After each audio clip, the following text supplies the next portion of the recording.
Welcome back to the deep dive. Today we are tackling a source that is, well, it's less of a snapshot and more of an explosion. That's a good way to put it, a real turning point. You sent us just 4 verses from the Gospel of Luke, chapter 19, verses 45 through 48.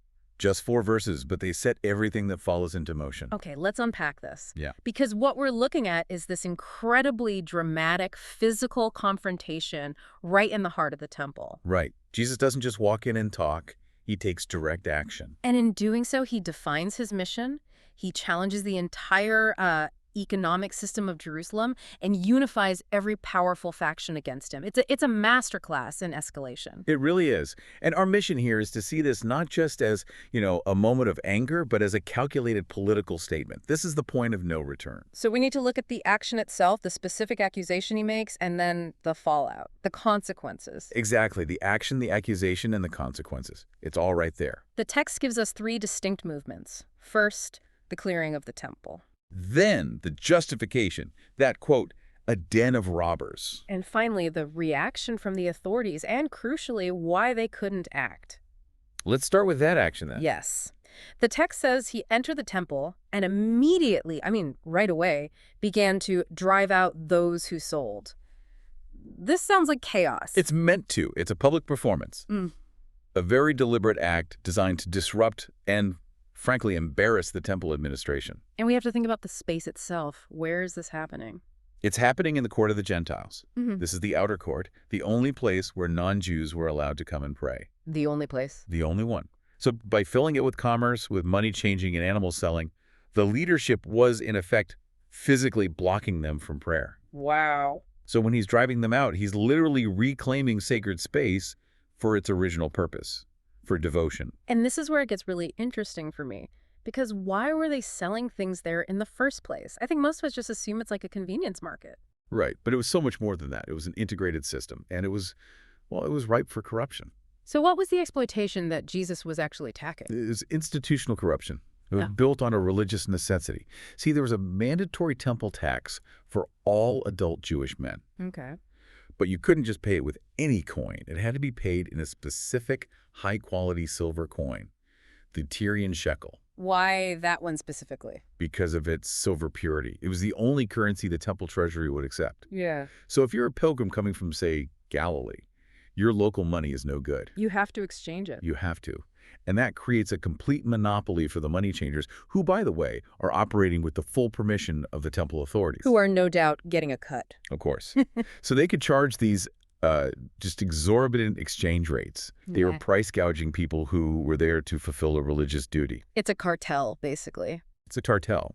And it's the same thing with the sacrificial animals. You bring your own, and a temple official would almost always find a blemish on it. Forcing you to buy one of their approved and very expensive animals right there on site. Exactly. So this system, it turned mandatory piety into this massive organized profit engine. And that's the den of robbers. That is the den of robbers. It's systematic exploitation. It's robbing the poor pilgrim who's just trying to do what's right. That phrase has so much weight to it. It's not just a random insult. It feels like a theological indictment. It is. And what's fascinating here is that he's pulling that line almost directly from the prophet Jeremiah. He's stepping into that classic role of the prophetic reformer.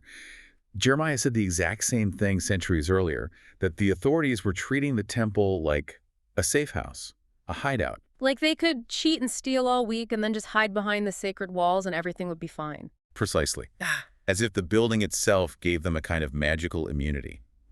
So Jesus is saying that the corruption isn't just happening at the temple. It's being run by the temple. The leadership isn't just tolerating it. They're facilitating it. And profiting from it. The whole purpose has been corrupted. It's supposed to be a house of prayer, and it's become all about financial gain. And for you, the listener, that's the key, right? Yep. The problem wasn't the commerce itself. It was the exploitation. The systematic, institutionally backed exploitation. Okay, so let's shift from that explosive moment to what happens next. The sustained defiance. The text says he was teaching daily in the temple. He doesn't just cause a scene and run. He occupies the space. He stays. And that shift is so strategic. It proves the cleansing wasn't just a one-off protest. It was the beginning of a kind of takeover. A takeover of the narrative. Absolutely. By staying and teaching daily in their house, right where the chief priests hold court, He is making this undeniable claim to authority. And this daily presence, this consistency, is what allowed all the people to be hanging on his word. It's what validated his challenge. The popular response, that's what became the real engine of his authority. He wasn't just a disruptor, he was a teacher with a following. So if the cleansing was the spark, the daily teaching was the fuel. It gave the crowds a reason to rally. Which meant the authorities couldn't just dismiss him as some random zealot. Which brings us to the political powder keg. I mean, you disrupt the revenue of the religious leaders, and you challenge the authority of the legal experts at the same time. The reaction is predictable. It's absolute. The chief priests and the scribes and the principal men of the people were seeking to destroy him.